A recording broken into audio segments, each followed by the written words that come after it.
What if I told you you could make $120K, $200K, or even $2.5 million a year, all from a farm business you can start right from your home? We're gonna get behind the scenes of a backyard hydroponic garden that brings in serious cash. Guys, listen, my wife actually found a 5-gallon fish tank on the side of the road, and that started this entire adventure. An insanely profitable mushroom farm that began in a garage. From the beginning, we've increased about 40% year over year, and last year we just shy of 200,000. And even one that started in a shipping container you could literally find on Facebook Marketplace. By the end of this video, you'll understand what they did, why it worked, and how you can start building your own profitable farming business right now. All right, Charles, before we dive into the details of your background, give our audience an idea on what you do here and maybe a bird's eye view of what this business is really all about. We're the leaders in sustainable gardening, and I am a sustainable gardening solution specialist. What we do is fancy. Yeah, but what we do is it's very simple. We take the concept of sustainable gardening and we fit it specifically to you and to your needs at your house or at your business. Tell me more a little bit about that, especially for somebody who doesn't know some of those terminologies or words like sustainable gardening. I mean, sustainable gardening is gardening where it has low impact on the land, on the community, as well as it's really easy for you to do it and easy for you to maintain. Some examples of sustainable gardening would be hydroponics, aquaponics, and aeroponics. wow. So some of the things that we'll talk about here today, NASA's implementing similar techniques. You notice there's in our systems you won't see much algae because we actually use a UV technology to keep our water algae free and bacteria free. Low water usage, recyclable water as if we're using in our systems. Wow, That's one of the techniques that we implement in the Artemis mission as well. So we're bringing a little bit of the space technology to your very backyard. That's so cool. All right, Sundown, you are a Washington State Entrepreneur of the Year. But before we find out how that happened, tell our audience what exactly you do here. Our primary purpose is to build healthy relationships, and we do that by growing mushrooms, which is a great way to meet people because mushrooms are fun, they're healthy, and they catch people's eyes. So when we looked at the different components, we realized that there wasn't a significant mushroom grower in this region. Interesting. And there was some demand. Walla Walla is a tourist industry, so there's some really fine restaurants here, and that's what we had in our pockets. So we started with growing mushrooms. All right, Shannon, I walk in here, it looks nothing like a farm. So tell our viewers where we are at, what happens here, and what is the future of farming? Well, absolutely. First of all, thank you so much for being here today. We are at Brick Street Farms. This is our urban hub. This is a vertical hydroponic farm. We're growing almost 70 acres of fresh, pesticide-free, non-GMO produce here on a third of an acre. 70 acres on a third of an acre. 68 to 70 acres, yes, on a third of an acre here in downtown St. Petersburg.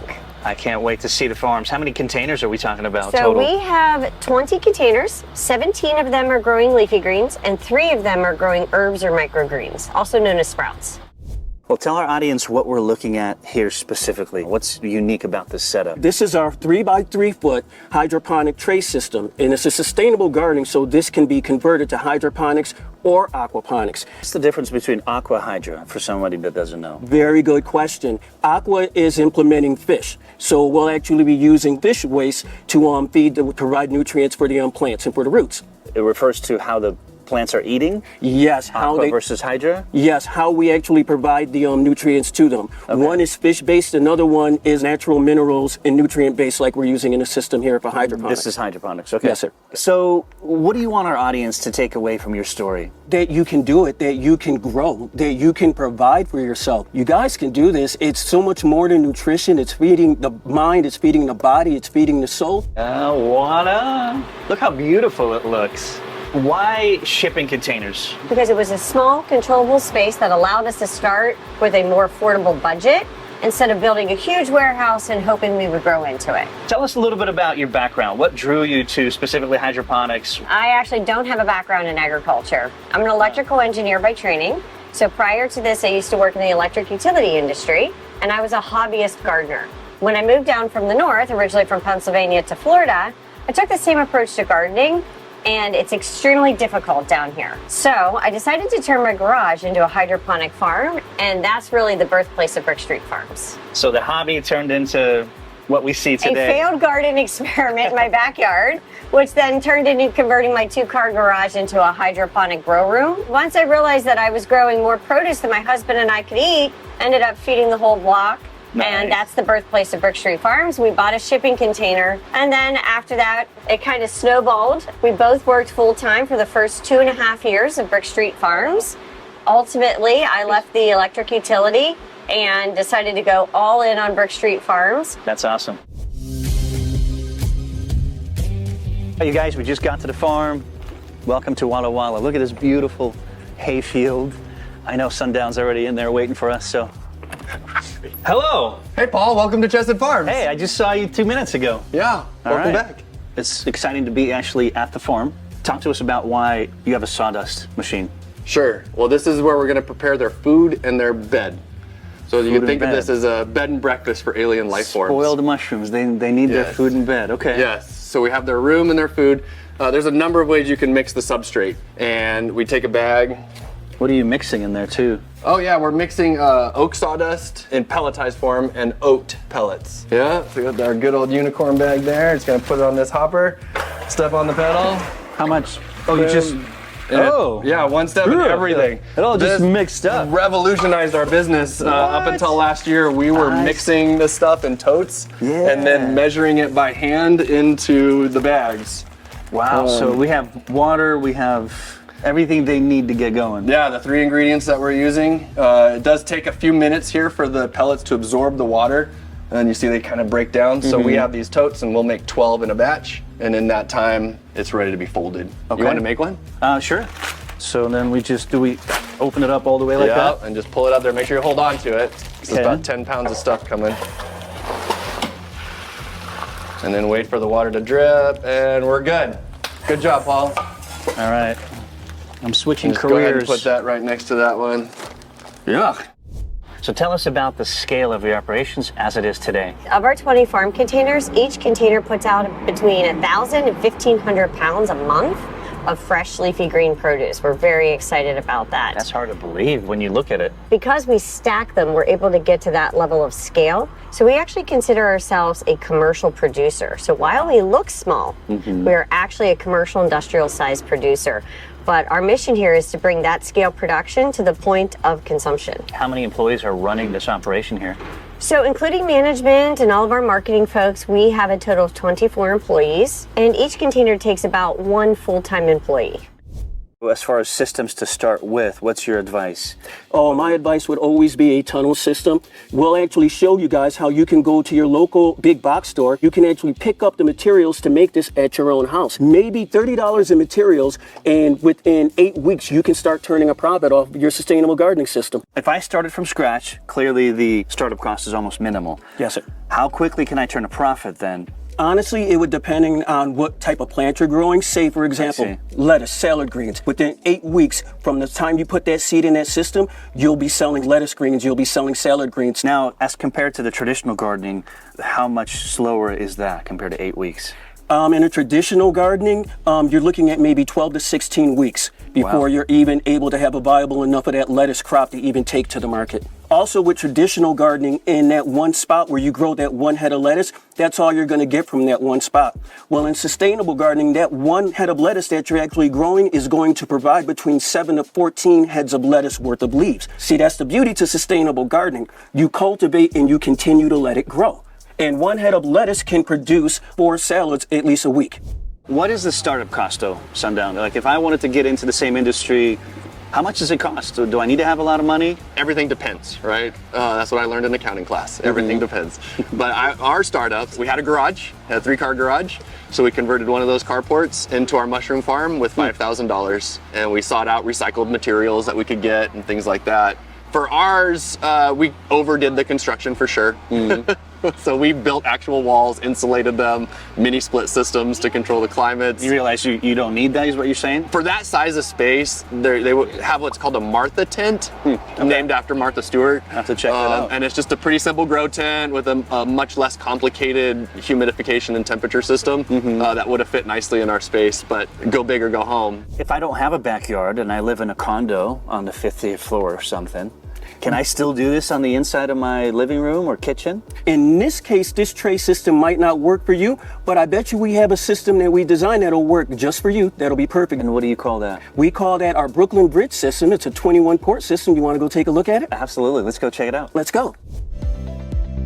So this must be the Brooklyn Bridge. It looks like a bridge. Yes, sir. So what are we growing here right now? We have about 7 different garden greens in here. That's about a week and a half pure root growth. So when this plant actually went in the system, there was no visible root growth here. Because of the efficiency of our sustainable gardening system, the plants can actually absorb up to 10 times more nutrients than they would in a traditional gardening. Therefore, it accelerates plant and root growth. So this is about a week and a half. And for plant aficionados and plant fans out there, they're looking at these white roots and they're like, oh my goodness, that is gorgeous. Yeah, well, this is sustainable gardening. This is healthy, guy. How does this differ from the traditional model of farming, and how much attention does each case require on a daily basis? So what you're looking at here is an NFT system. So this is a hydroponic system. What that means is all of these channels are filled with water. The water is constantly flowing. All of the nutrients, vitamins, and minerals that the plants need are in the water. This environment is like a spa day for plants. So we set up the environment in this farm to grow this variety so that these plants are happy and healthy, and they can spend their time growing and not fighting against the elements. It's almost like we're talking about individuals here. Relax, enjoy. Yes. I love it. How many years now that you're in operation? We bought this property in 2016, and we built our first couple of containers right here on this property. Why would somebody use the Brooklyn system over any other systems out there? What are the benefits of it? Well, it's all about space. The Brooklyn Bridge system can easily be installed indoors or outdoors. It can be on a floor platform, or it can easily be installed up against your wall. We even have another system that you guys might be interested in, and that's our living wall system. I know one of the questions that we love asking is the profit margins revenue question. So if you're willing to share, can you walk us through your revenue as it is today? So from the beginning, we've increased about 40% year over year, and last year we just shy of 200,000. This year, because we also scaled back some of those additional products we're doing, and I'm working on being more conservative in my forecasting, I'm shooting to break 250,000. Okay. Break down the year-over-year revenues for us, and then the sources as well. Sure. Well, when we first started, we actually were strictly wholesale. I think our first year in business, we did somewhere around 60, 70,000 in revenue. I mean, that's year one with only a few farm containers. But we actually were profitable because we kept our costs so low because we were spending our 401k at that point in time. Yeah. So we were very tight. By the time we reached year 3, we had expanded to about 16 containers, and we broke our first $1 million in revenue. Wow. So we had about 16 containers at that point in time, and I remember the first time we broke 7 figures. I was ecstatic about that. And then came the investors. So after that, we ended up scaling. So throughout that time, we also transitioned because you asked about our sources. While we started strictly wholesale, direct to restaurants, at that point in time, the consumers had begun tasting our product at the restaurants, seeing our name on the menu, and because we're in such a great location right here in the heart of the city, people literally started knocking on our door. And they were like, not a bad problem. that was the best salad I ever had. How can I get some? And I was like, oh, maybe we should sell direct to consumers. So we started doing pop-ups. That's when the retail came in. And then ultimately, with our restaurant partners, some of them have many locations throughout the state, and they wanted to figure out how to get our product to their other locations that are not in our delivery territory and enter distributors. We're on track for our revenue somewhere about $3.2 million this year. Amazing. What we're working towards. Interesting, that revenue is a combination of distributors, wholesale, including grocery, as well as direct-to-consumer retail. So direct-to-consumer retail is about 6% of our revenue. Wholesale is 30 to 40%, the remainder is distributors.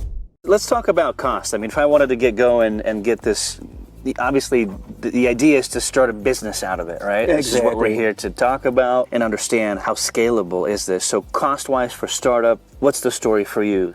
Depending on the system, but initially for gardening in general, $50. That's it, pretty much zero. Guys, listen, my wife actually found a 5-gallon fish tank on the side of the road, and that started this entire adventure. That's it? That's it. What the story? A $5 fish tank and 2 $3 goldfish, and here we are today. So this is the grain So actually local wheat grain out in those fields. And then we've inoculated it from our liquid culture. So this is one creature of mycelium that's a specific species. Yeah. When you say I creature, it's like it's gonna jump out at you, you know? It feels like it when you get to live with them all the time. But I guess organism is a more common word, but I keep saying creature. My little baby. Yeah, you gotta take care of them. So this is one creature. What we'll do is we'll shake this up and it breaks them all into pieces. Interesting. And then each little grain has its own autonomous individual creature. Yeah. And then we sprinkle those into those bags of substrate. So it just gets expanded. This little guy right here will make 60 bags of substrate. Oh, wow. Which turns into potentially 120 pounds of mushrooms. As far as revenue, how much is it from wholesaling versus directly to consumer? Yeah, that's a good question because we do have a diversified market going on, and it's been pretty consistent, just around that 50% mark. Really? Yeah, give or take, 50-50. direct to consumer versus wholesale. The farmer's market being a big part of that direct to consumer component. All right, when you first got started, how did you build the relationships with restaurants, with other sellers or buyers? Like, what was your pitch? Or maybe you don't need a pitch because everybody wants mushrooms. Well, that definitely helped. And I'm a bold person when it comes to stuff like this. So it's pretty much walking in and finding out who the decision maker is, and then asking them if they like mushrooms, if they use mushrooms, are their customers looking for mushrooms? So with the restaurants, I'm looking to talk to the chef. If it's a bigger restaurant, I'll find a manager. But the chefs are typically the ones to connect with. And with the restaurant in specific, I'll look at their menus and try to see, I noticed you had this dish on your menu. This is a place where this particular mushroom would do really well, or this would be a mushroom that could expand a new dish for your menu. So figuring out how it fits into their current offerings and how to expand their offerings. Yep. And then in the grocery stores, it's the produce manager. But it's all face-to-face, essentially. That is, yes, that is the key. We've seen everything that takes place at your property here. Give us a little insight where we're going. We're going to be heading over to Tucson Village Farm. Awesome. Let's hop in the cars to get over there. You got it. Well, this place is pretty impressive. I'm sure it gets fuller and busier. Later on in the year at a different time or something? It sure does. This is an all-year nursery, and this is actually home of their aquaponics and their hydroponics sustainable gardening systems. How are you involved with them? Helping with the design of the aquaponics? We were able, Together We Grow, my company, we were fortunate and lucky enough to work alongside with the kids from the 4-H extensive program to develop and to design their very own aquaponic and their sustainable hydroponic systems. Is this your way of giving back to the community, or is this how you generate revenue as a business, quote unquote, as well? This is absolutely volunteer from Together We Grow. We may not be able to give them a plate of food, but we can give them a seed of knowledge, and that seed of knowledge can provide countless plates of food for the rest of their lives. Let's say I wanted to start a mushroom farm today. I have zero knowledge, zero farming experience. Can you give me a step-by-step plan on what that looks like? And I don't know, there could be a lot, but yeah, give it us is your a lot. version For of our it. interest of time today, I can break it down into some three simple phases Okay. That will give you an overview. So the first one is you want to understand who's your competition and who's your customer. Where are these mushrooms going to go? And knowing your competition will also help you know what customers are not being served. So after you research your competition and your customer, then you want to get your setup made. So the most important step of the mushroom operation is growing the mushroom. Here we're in this incubation phase. There's actually companies now that focus just on this. So you don't have to have this infrastructure. You can just build your fruiting room, bring these ready to fruit blocks into your fruiting room, fruit them, package them, sell them, and you're done with a lot less overhead going into it. And then third is you got to follow up. So as those things are taking place, you've already talked to your customers, you gotta let them know every step of the way. Get to know they wanna know the farmer, make sure they know who you are, where are they at in the process, things happen, and you just tell them. Chefs know, especially with dealing with local food, that it doesn't always turn out the way you hoped, but just make sure you're following up every step of the way and that you show up with what you say you can do. Tell us what the difference is here, because we saw one at your house. There you feed the plants. Yes. Who's the feeder here? Good Guessing question. the fish. Yes, at the house we use Master Blend, which is trace minerals and vitamins. Here, the primary source for the plants is actually fish food. This is an aquaponics system. You don't eat the fish. These are just for looks. Exactly. We don't eat the fish in this system, although if you chose to, you could easily grow edible fish in this system. Oh, wow. The only differences would be water temperature, flow rate, oxygen rate, which you can emulate, you can duplicate any setting in nature in this aquaponics system. And so their waste feeds the Absolutely. fish festival. The fish poo comes through. This is a double filter system. So there's one system in there with a UV light in there that keeps this water nice and sparkling. Yep. The other filter is actually taking fish poo water, it's sending it through this filter. It then goes to the plant roots, and it comes right back into the tank from here. And this is how many days? That is... This is just dirt, by the way. Yep, that's just dirt Not on bugs, there. yeah. These were actually put here on Saturday. So today's Wednesday. Just a few days. Yeah, just a few Wow. days. This fish tank here can actually feed up to 240 plants. If someone was to start what you're doing today at home, their garage, give us a brief overview. How much would it cost? What kind of items, things needed to If get you just going? wanted to start growing Yeah. like hydroponically, like for your family, for yourself, for your own consumption. Fresh lettuce every day. Yeah, there's a ton of options on Amazon. Start anywhere from a couple $100s to $1,000, and that's an extravagant home system. So what would it cost me to get this living wall set up at home? And in terms of profit, what should I expect? What does it depend on? Well, there are two ways to look at profit from this system. But to answer your first question, to build this system at home is about $45. $45 in materials that you could get from a box store. To sell this system, this sells for roughly $800. Whoa, Yes. quite the profit margin there. Well, it takes about 20 minutes to put this system together. A typical living wall system sells for about $50 to $250 per square foot, depending on the materials needed. Say, for instance, if you wanted to sell vegetables, in 8 weeks, each one of these is producing a salad. Those salads sell for $4 to $5 a piece. That's 64 salads. But you're not just looking at one salad from each plant, because within that given week, each one of these is going to produce at least 3 salads. So that's 64 times 3 times $5. That's what you're going to get from produce off of this alone within the first 8 to 12 weeks. Share with us your monthly expenses here at the farm. What You're are they- talking more overhead as Yeah, opposed just to as a materials business, stuff. yeah. So in our overhead, we are in a controlled environment. You see, we're in a warehouse. We are leasing this space, so we have our lease. We have utilities, mostly electricity, insurance. About $3,500. Okay, not bad. You know, if we include like our software, Yep. and QuickBooks, and those kind of things. So somewhere in that ballpark. So what are the benefits of the living wall system behind us right there? Obviously space is one of them, I would imagine, right? Space, variety, especially the biggest one is a health benefit. That 64 port system actually cleanses the air in a 250 square foot room 5 times a day. So if you have breathing problems or anything of that nature, not only is it beautiful to look at, but it also helps you breathe. How much does this one rack then generate in revenue, the whole container? And how does that compare to a traditional farm? So this same lettuce has actually 3 different price points based upon my customer base. You're selling to, so yeah. this one rack can range from about $2,200 to about $5,800 based on who I'm selling to. It can go to one of 3 avenues: retail, wholesale, or distributors. And it can range from about $2,200 to $5,800 just for this zone every week. What about the whole container? Anywhere from $8,000 to $15,000 a month in revenue per farm container. Then you can times that by the 17 leafy green farm containers that we have. What are your profit margins? So our profit Roughly. margins, gross to net, we're at like 50, 60 to 30%. Okay. So on the bigger end is our gross margin per block, and then once everything's all settled out, we land about 30%. In the 30s. What's one business advice that you've received that's been pivotal to you? That no matter what it is that you create, no matter what the product is that you're selling, the ultimate product is yourself. If you don't truly believe in whatever it is that you're developing, whatever it is that your business structure is, if you don't believe in it, the business is not going to survive. It's not going to excel. Let's be honest, nobody starts a farm because they're excited about paperwork. That's why Busy helps your business get set up properly and legally without the headache.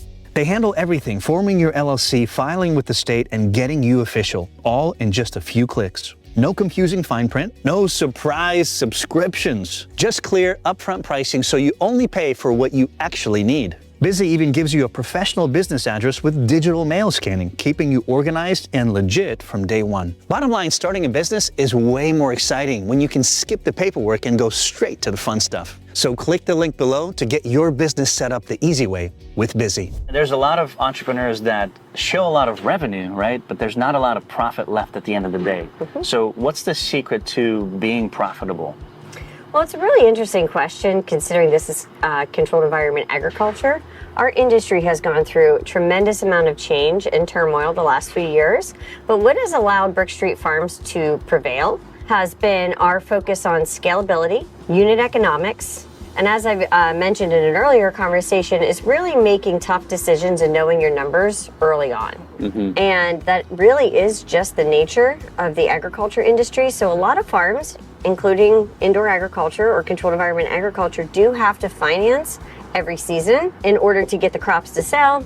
And in the end, you're hoping that you're making the right decisions, the smart decisions, you're managing your costs, you're putting your funds, you know, where it's going to get you the greatest return. As you said, it takes a lot of faith. It takes a lot of faith. They say farmers, yes, they say farmers tend to have the strongest faith because we believe in a future that hasn't happened yet. Okay, I got a quick challenge for you. One of my camera guys does not like mushrooms very much. If you had 30 seconds to convince him or her, and you guys watching, that mushrooms should be in their diet, what would you say? I would say you should try them because they'll grow on you.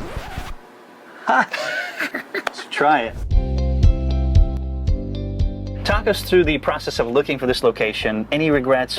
How did you end up on this one? Give us a story. Absolutely not. That is one thing I have zero regrets on, is this location. So when we purchased this property in late 2015, this was actually a garbage dump. Good time to buy, by the way. It was. So we were smart in the sense that we knew that agriculture is not a common land use in an urban area. So you have to be extremely careful about your location selection. And we did thorough research about land uses in the city of St. Petersburg that would give us the best chance of success, because we knew we needed to get a business certificate. So when we purchased an industrial property, we then went before the zoning review committee to get that special exception to operate an ag business, and we were unanimously accepted at that point in time. Nice. So I would say look in an underutilized area, and I could tell you that once we started investing, I started to see the properties around us. So I think we caught the neighborhood on the upswing, and we were effective change agents at that point in time.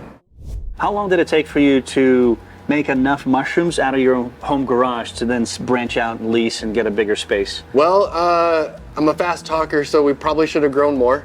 But we were able to work with another locally focused lender that bridges the gap between the bank and startup. So you brought them up because they helped you branch out of your garage? So they gave us the financing to get into this place. I see, okay. But we were able to demonstrate, so in the garage, we were able to demonstrate that we knew what we were doing. We had some clientele in our sales. We were, like I said, we didn't have any losses. So everything we grew, we sold. How long did it take you to prove that concept? How long were you in the garage? 6 months. That's it? Yeah, so we started talking to Craft 3 6 months in, and then we had the lease on this place 2 months later. The smartest business move you've made so far, can you share with us? I sure can, and this is honestly from the heart. Involve your family and involve your community. I don't think anyone's supposed to do this on their own. I know I tried it for the longest, but as soon as I accepted that I need the help from my family, and always involve your community, because that's where the true growth happens, that's when we really started to prosper. So family first, and then community. That's awesome. So you're saying that could apply to any business? That can apply to any business, especially with the structure that we have. Because what is a garden but a community of plants that are growing together? And what is a community but a garden of people that are growing together? We are at the harvesting area of the farm, right? This is absolutely amazing. Can you give us a quick breakdown on what kind of mushrooms we're looking at here? They're all beautiful, by the way. Yeah, so these are some rock stars that we've got. The lion's mane up front. Wow. Little fuzzy hairs. People really enjoy that one. The snow oyster, which this is something that started here at this farm. Really? It's not the only white oyster mushroom out there, but we had a blue oyster mushroom. Then the batch spit out a couple white ones. And so we took the tissue culture and got it into liquid, and we're able to cultivate it. This is a pearl oyster mushroom, which has just been a monster. It's a new one for us as well. Huge. The chestnut mushroom, which is my personal favorite. Rich umami flavor, nutty twist to it, super tender caps. How would you eat this? So give us a recipe recommendation by the expert. Yeah, so one of my favorites is it mimics crab and lobster meat, and my wife's allergic to shellfish. I love clam chowder. So this, we shred it up and we can mix it into a chowder recipe, and I get the best of both worlds. I get my chowder and I get to keep my wife. That is a good combination. Yeah. Let's say one of our viewers wanted to replicate your success and get into this business. How much time per week would they need to commit to this venture? Well, initially, you're looking at a couple of weekends in a row just to get to know how your system works. But after that, the beauty to a sustainable system is it sustains itself. It keeps running. When I say 2 hours a week to take care of it, that's if you're cultivating and harvesting. That's if you have a large system set up. But usually, how long would it take you to go out there and just pick a salad from the system? That's how long it takes you to manage it. Yeah, wow. So you're talking about seconds, just a few minutes, that's it. That's amazing. And as far as profit, 2 hours can what, turn into potentially two grand a weekend? $2,000 a weekend easily. If you're selling the system itself, you're walking into that location with $2,000 already in your pocket, If just you're selling in pre-orders. the system, right? Yes. But if it's lettuce, you'd have to do a lot more lettuce than that. Well, you're going to do a lot more lettuce than that. Here's the beauty, though, and I hope everyone's really following this. Get to know your community. You can always provide these greens, these leafy greens, to your local grocer. You can always provide them to your local restaurants. They're always looking for easy access to locally sourced goods. They don't want to pay the shipping costs. They'd rather get it from you. This is inspirational in the sense that you can grow anything. It's bringing all of us together. There's power in community, and there's community in a garden. What are some of the biggest challenges that you faced when you first were starting out? Yeah, do you well, think? our history is unique in that we started the week that the COVID shutdown happened. No way. You're one of those businesses. Yeah, we filed on March 15th, and then 4 days later, it was the shutdown. We were already building, and as we were figuring out how to grow mushrooms, we failed miserably a number of times in trying to figure out how we were going to start the growth process, and that led to leaning more on those folks that are already doing it. We tried to rewrite the script. Reinvent the wheel. Reinvent the wheel, yeah. So that was definitely challenging and slowed us down. And then COVID made a big impact because the farmers market shut down. There weren't any farmers markets to start with. Luckily, I have some digital experience and websites and can move pretty quickly. So we just fired up a website and we got into the newspaper as a business starting up in COVID. So that was the story.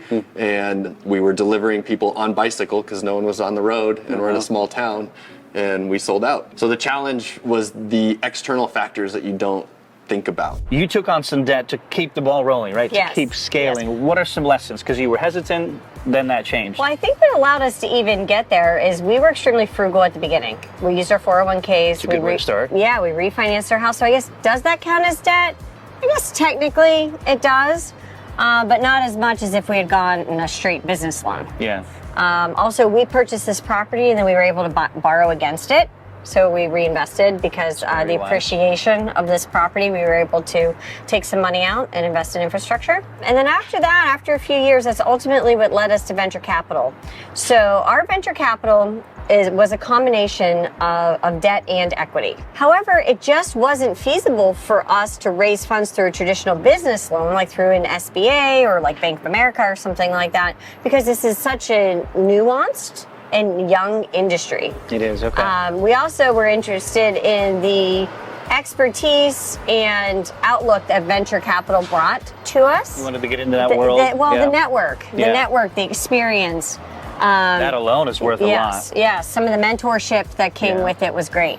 So my recommendation is delay debt as long as possible. Smart. If you're looking specifically in this industry, the USDA has such an amazing amount of resources for land, for equipment, low interest rate, long borrowing terms. Honestly, that's going to be your best way to go because a lot of traditional commercial banks really don't work in the ag space. So you want to work with a lender that definitely understands the business model. You need to know your unit economics, make sure your interest rates are smart, make sure your terms are smart, and make sure then you're pricing your product appropriately so that you can make your payments. If you lost everything tomorrow and you had to start all over with $100 to your name, what exact steps would you take? I'd take $80 and I would put it in my savings. I'd take another $10, I'd go to the local pet store and I'd get 3 goldfish. I'd take another $3 or whatever it is that's left and I'd go get me maybe a 12-pack of water bottles. I'd drink the water, I'd cut the water bottles in half, flip the tops over, and I'd have myself a 12-station aquaponics farm. You got this. You turn garbage into treasure, trash into treasure. All we're doing is recycling. The same way that the plants are recycling the fish waste, we're recycling waste from normal traditional garbage. There is no waste in sustainable gardening. How do we determine price on the mushroom? One is more expensive, the other is less expensive. How does that come about? Yeah. Like I would imagine that would be the priciest, right? The lion's mane? Yep, lion's mane and the chestnuts are in one category, and then our oyster mushrooms are in our other category. Why is that? Is it just the time that it takes to grow? Because material-wise, they're all eating the same stuff. Yeah, but it's time. So I like to say they got to pay their rent, right? That's a good one. They got to pay their rent. This guy has the highest rent. Yeah, and so they're like 6 weeks that they're spending from start to finish, and then the oyster mushrooms are 3 weeks. It's how many times you can turn over that shelf. That is cool. So how many more products can I get? And so since we're getting more and they grow faster, we can lower the price. So if I want to start a mushroom company, maybe focus on the ones that grow faster, right? Because I can sell more. That is. Would that be a logical decision? We got to check out your competition again. Start step one. Check out your competition. What's not being produced? What are people asking for that you can fill? Because if you have a flood of oyster mushrooms in your market, why grow more oyster mushrooms? Gotcha. The biggest deals you've landed, maybe customers you've landed, what's the story behind that? So we service everything from mom and pop delis and community restaurants all the way through some of the largest distributors in the nation. We service lunch deli style restaurants all the way up through Michelin star high-end restaurants. So we do the Marriott, Hilton, Hyatt's, Ritz-Carlton's, and you don't just walk into a Marriott and say, hey, I want to sell you some lettuce. On the retail side, I remember it was like the first time that we got our 1,000th farm member. And I just remember thinking, like, when we finally accumulated that many people that are paying a subscription fee to be part of us, that was really monumental, especially since we didn't get to market it. It was entirely organic. But I also remember the first time we actually saw ourselves on the shelf of a major grocery store. And I see our beautiful labels and I see our product there. And some of the stores are only a few miles from here. So that was a hugely monumental piece for us. Your energy is infectious. I'm curious, where does that come from? Share with us a little bit about your upbringing, maybe things that inspired you to do what you're doing today. Well, that just puts the biggest smile on my face because I hope she's watching right now. If she is, hi, Mom. She gets total credit for everything that you see here. You see, my mom was raised in Virginia and they had a gardening environment there. When they moved to upstate New York, it wasn't much space. So they didn't have much of anything. There were not much money, not much anything, but they brought that gardening with them. My grandmother had this beautiful little garden patch, maybe about twice the size of this tray right here. And it was in her backyard. And it was spending those incredible moments with her, hands in the soil. And I would say, Mama, because I called her Mama, I'd say, Mama, I don't see anything growing. And she just gave me the biggest smile. And she said, well, I see it. It's growing right in front of my eyes. And I realized that was her planting that first seed so that together we would grow as a family, and it stuck with me. So that's even with the motto for our company, together we grow. Because you plant that first seed and that's what happens. We grow as a community, we grow as one. I am dying to try one of the dishes. I heard that they're making something for us with the mushrooms. Yeah, Chef Kari's in there right now putting something together. Dude, let's go check it out. All right. Sweet. Well, it's good we get inside access before everything opens up, right? Yeah. I see this menu. What do we got here as far as so we're right on the top of the menu, the wild mushroom bruschetta. Yeah. Using our oyster mushrooms. That's awesome. Cool. But today we're going to try out that bruschetta.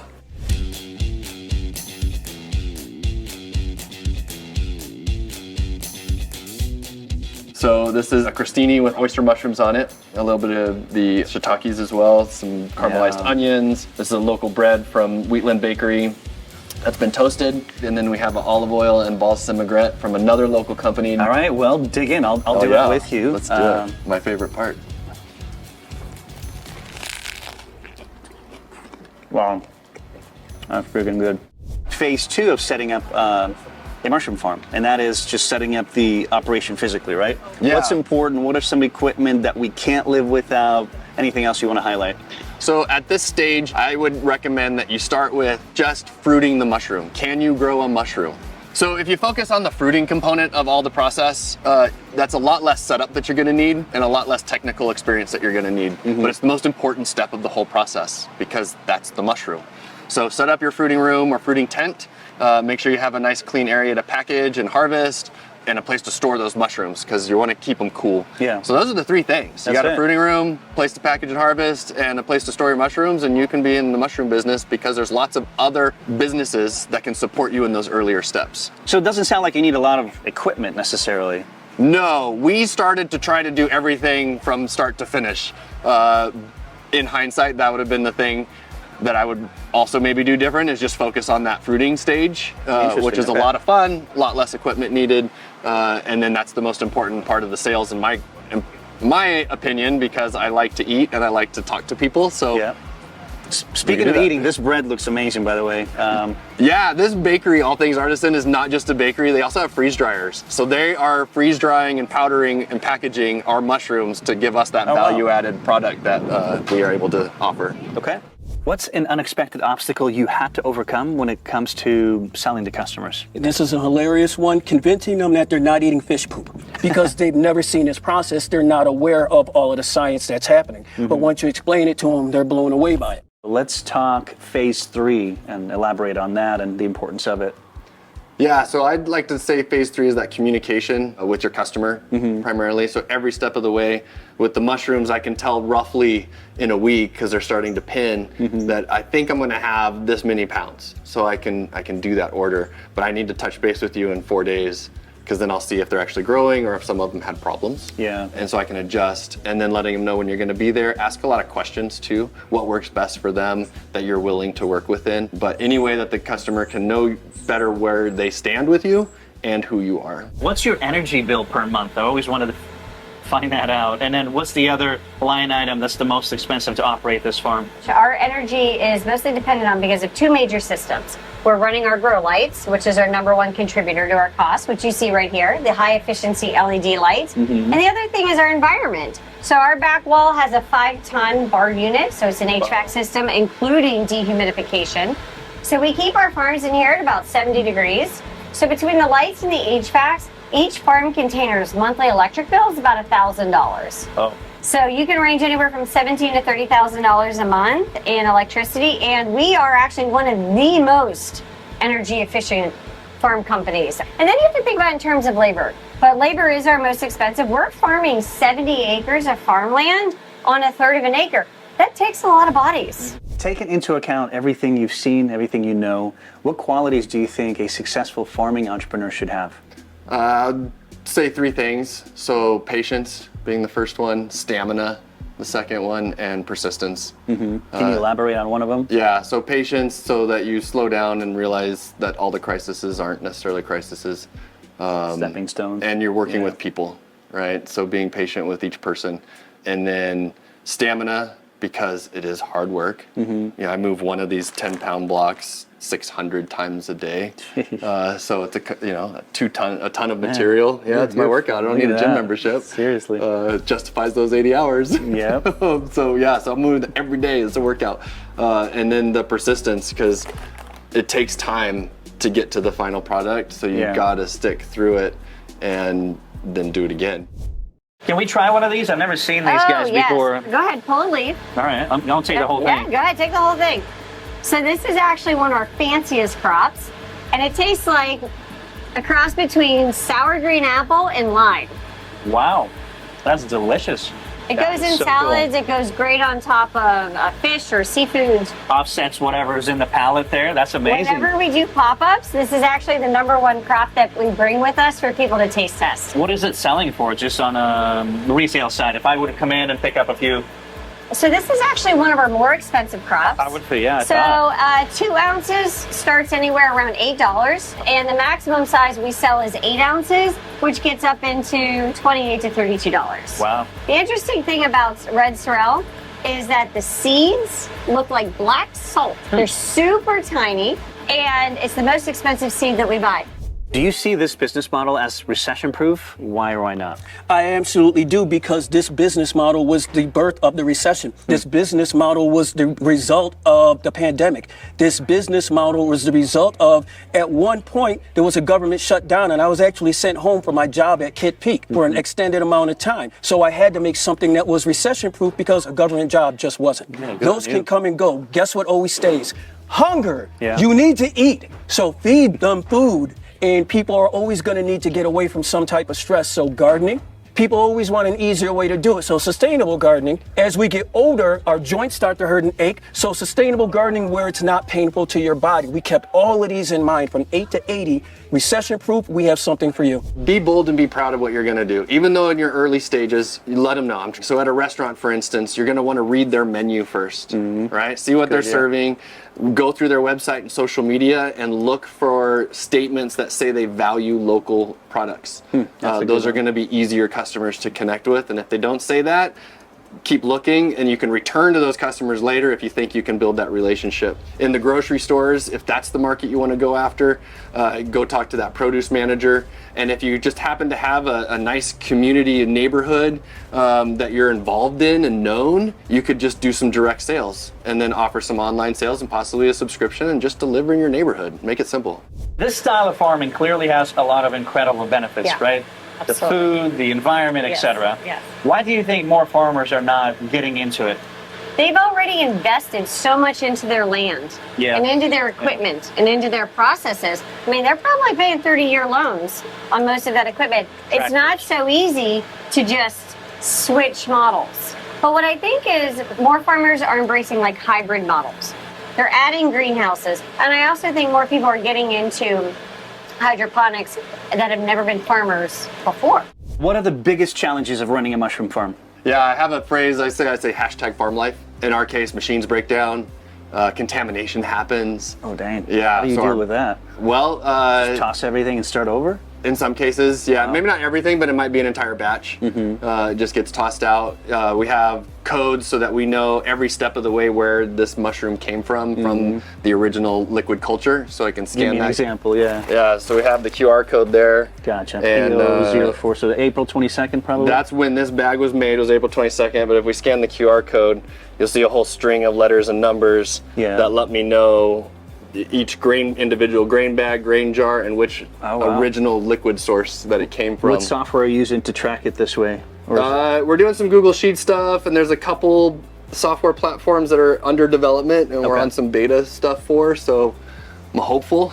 Yeah. But right now it's simply we just do that, we enter it into a Google form, and keep track of stuff that way. What's one entrepreneurship myth that you actually believed that held you back? And honestly, this one really did hurt. I always believed that my progress and my gains would be based on some type of initial huge seed money amount, like I needed a whole bunch of money in order to even put my thought to use, when it was the absolute truth. I did it with nothing. We had $0. And it held me back for years thinking that I'm not going to see this through fruition unless I have the money first. Well, I put the thought in the process first and the money came later. And I wish I would have known that in the beginning. I put a $sign on believing in myself. The idea doesn't come to life, it doesn't come to fruition unless you have it and unless you believe in it. Knowing everything you know about the mushroom growing business, would you do anything different? Like, what are some things, components about the business, about the industry that you see that you're like, man, I wish that could be different? Like, well, I would say I didn't appreciate what can be done with mushrooms. You didn't appreciate? I didn't fully appreciate it. So talk about diversification as one way to grow your business, right? What are the right ways to add on additional items that complement each other? So originally I was thinking we're going to add on tomatoes and herbs and microgreens and these, other vegetable products that make sense at a farmer's market table. As we've grown, we're in year 5 now, the mushrooms itself, so we've gotten into dehydrated products of mushrooms, freeze-dried products, there's nutritional options, supplements. We use the spent substrate blocks as a soil amendment.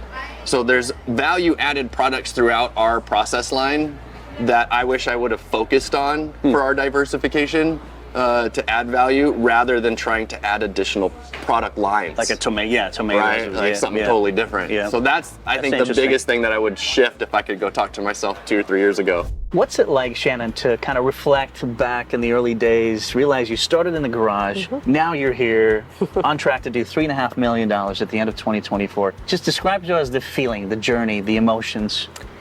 Nostalgic. Yeah. Almost nostalgic. When we started, it was 2015 in the garage. 2016 had our first container here. No one could have predicted 2020 and what was going on. But looking back, the simplicity, I'm very proud of how we started, how constrained and controlled. And I think we were not frivolous with our resources and we really appreciated it. And where we're at today, this facility has been running now for about 14 months as you see it today. I see. And I can even just tell you the lessons learned operating in a hub like this, which is really first of its kind. And I am optimistic and excited about the future because I know I can replicate this and it's only going to be more cost efficient and smarter. That's exciting. And I can tell you building another one of these not during a pandemic is going to be so easy. So the real mission for us is to replicate extraordinary amount of production on a very small footprint in your urban area. If those interviews got you excited about farming, you'll definitely want to check out our next episode. In it, you'll meet a former saxophonist who went from selling fruit on a bicycle to banking millions from a 7-acre operation that ships exotic fruit all across North America. Click right here to see how he built it and what a similar path can look like for someone just getting started.